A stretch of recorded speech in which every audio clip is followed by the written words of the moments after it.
السلام عليكم ورحمة الله وبركاته. دلوقتي جينا لكم فيديو من الأسرار عن طريقة زراعة الفلفل والباذنجان والطماطم بالشكل اللي انتم شايفينه ده، بطريقة غير الطريقة التانيات خالص، غير واحدة مختلفة. انتوا دلوقتي لازما الطريقة اللي انا شايفكم فيها دي، ده انا منشف دولة بقالهم 3 ايام لحد دلوقتي. 3 ايام اصبحوا بالطريقة اللي انتم شايفينها دي، بس دي احسن طريقة. انا خلي بالك في فيديو تاني عملته، بس فتحت الفلفل الحار هو لسه اخضر وحطيته في الزراعة على طول. دلوقتي دي طريقة مختلفة وان شاء الله تنجح معاكم زي ما نجحت معايا، وانا مش اول مرة اعملها، ده انا تاني مرة، وفي فيديوهات قبل كده تدخل تشوفوها، فيديوهات غير دي مختلفة خالص. احنا دلوقتي جبنا التربة زي ما انتم شايفين، حطينا تربة مع طين، تمام. وهنبدأ نجيب مثلا، خلينا دلوقتي في بقر الفلفل الحار بالطريقة اللي انتم شايفينها دي، وهنبدأ نمسك الفلفل بالشكل اللي انتم شايفينه ده. طبعا هو زي ما انتم شايفينه هتفرق معانا، شوف عمل قد ايه بالشكل اللي انتم شايفينه. ونحطه كده في التربة بالشكل اللي انتم شايفينه. احنا طبعا كترنا بس مش مشكلة، عادي.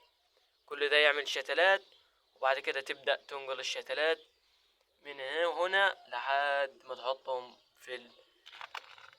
في حتة اكبر من كده بكتير. دلوقتي احنا بعد ما حطينا هنا تمام، هنمسك شوية تربة خفيفة، طبقة خفيفة عشان تساعد على التخدير بشكل صحيح.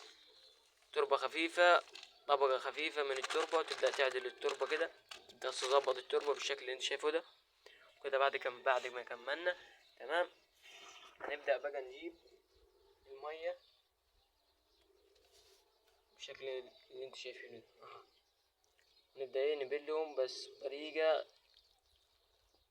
عادية خالص عشان الجذور ما تبانش معانا، ولو بانت معانا هنا بالشكل اللي انتم شايفينه ده، واحدة بس خليكم معايا، لو بانت معانا بالشكل اللي انتم شايفينه ده، تبدأ تجيب شوية تربة تاني، عشان انا خلي بالكم بوريكم الطريقة عشان لو عملت معاكم كده تعملوا الطريقة.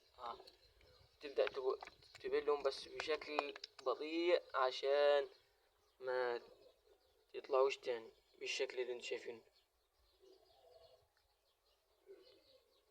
تبدأ ترويهم روية حلوة، وتسيبهم في